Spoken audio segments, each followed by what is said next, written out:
Seguimos a continuación con el análisis de series temporales. En este momento ya sí tenemos que introducir qué tipo de esquema sigue nuestra serie.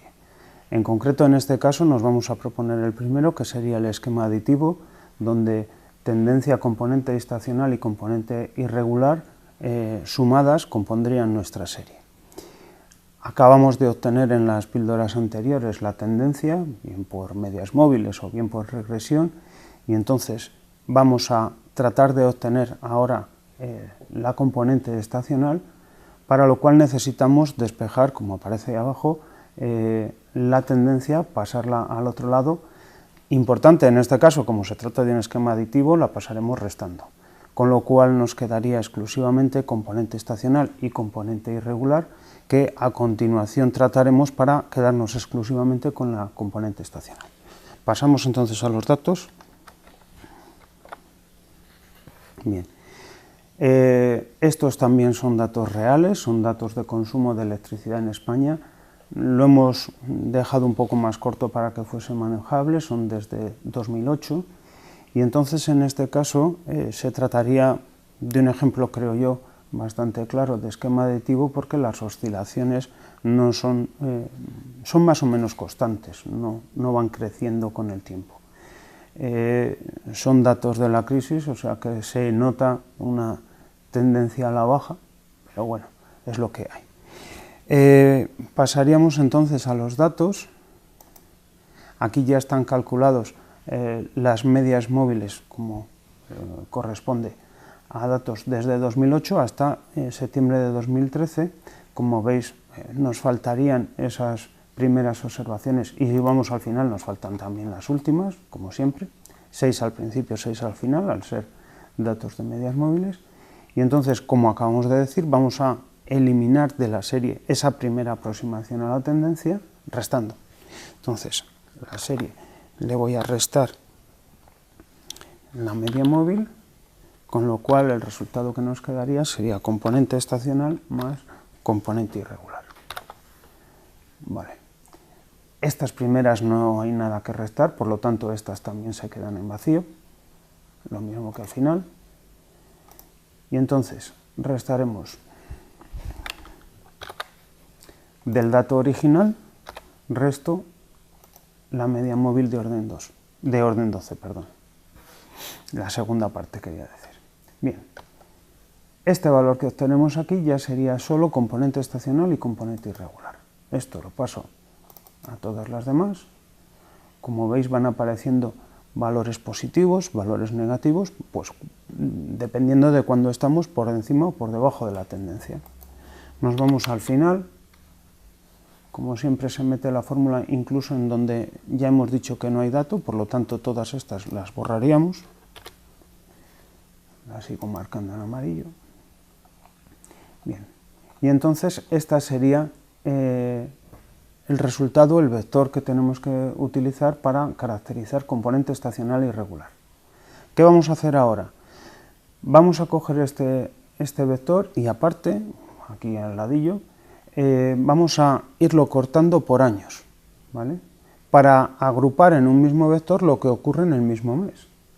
Entonces, arranca la cosa en 2008, pues aquí al lado pondríamos, pues por ejemplo, 2008, ¿por qué no me escribes? 2008, 2009, si cojo 2 me puede extender al 13, 10, 11, vamos, hasta ahí, el 13. Y por este otro lado pondríamos enero, a este si le arrastro sí que me lo completa. Febrero, marzo, junio, esto es diciembre, hecho. Bien, ¿cuál es el primer dato que tenemos? El primer dato que tenemos es de, julio de 2008. Entonces llevaría a esa tabla que acabamos de crear, julio de 2008. Yo la forma que encuentro más cómoda de trasladarlo aquí sería darle igual y al valor correspondiente a julio de 2008, y lo tienes. Ya está trasladado. Y entonces sería ahora irlo plegando como un metro de carpintero, este vector que está en columna, en varios trozos dependiendo de años. Yo la forma más cómoda que encuentro sería extender este vector un poquito más del año, saliéndose una o dos, y a continuación estas dos que se me han salido, cortar y pegarlas aquí, porque serían enero y febrero del año siguiente. Con esto se hace muy cómodo porque no tengo ya que ir pensando, localizando en qué punto está. Nada, aquí arrastro, ya te digo, me salgo un poco y esos dos cortamos y arriba. 2, 1, lo que sea. Un poco de pico, ¿ves? Ahora solo con uno.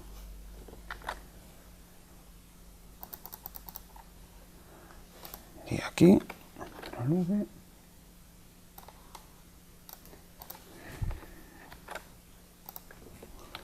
Estamos cortando y pegando. Claro, ahora cuando lleguemos al 13 teníamos solo hasta septiembre, entonces si le digo que quiero copiar más, pues me va a decir que no hay datos. Lo voy a extender un poco más para que lo veáis. ¿Ves? De hecho se ha cortado antes porque habíamos perdido 6 observaciones al final, pues aquí está. No llega a septiembre, se queda en marzo. Vale, ya estaría.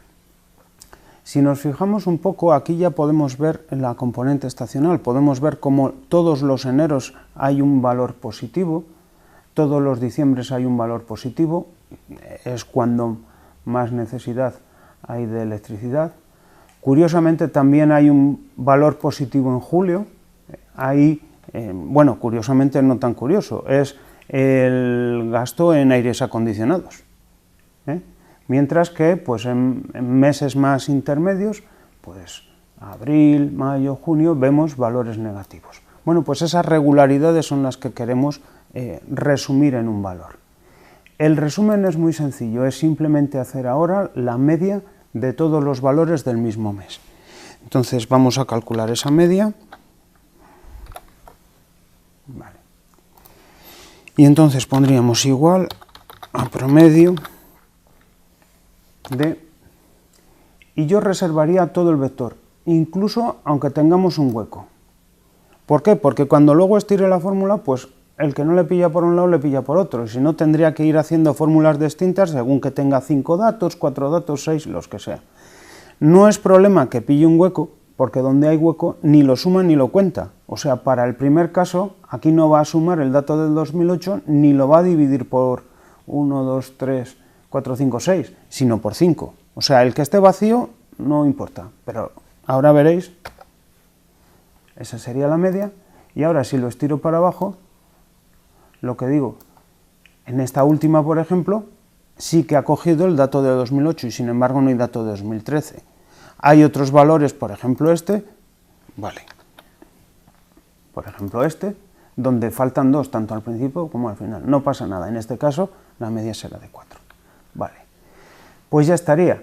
¿Qué tenemos que hacer? Corregir levemente el asunto. El efecto del componente estacional al final del año tendría que ser nulo. Y el elemento neutro de la suma es el 0. Luego la media global de todo esto debería de dar 0. Comprobémoslo. Media de todo este vector. Cierro. Lamentablemente, lo más habitual que ocurra es esto, que no sea exactamente el 0, de manera que lo tenemos que corregir. ¿Cómo? Simplemente restando a cada uno de estos valores el componente estacional, la media que acabamos de hallar. Entonces ya los índices de variación estacional, los componentes estacionales que vamos a obtener, sería simplemente restar a cada uno de estos valores, restarle esa media global. Como el sustraendo va a ser fijo, pues lo fijamos con F4. Entonces, y esos ya serían los componentes estacionales definitivos, con lo cual tendríamos máximos, valores por encima de la tendencia en el consumo de electricidad, principalmente en enero, febrero, marzo, diciembre, y ves aquí también julio y agosto, mientras que el resto de valores estaríamos por debajo. Ya tendríamos con esto calculada la componente estacional. Vale, seguiremos a continuación con el resto del proceso.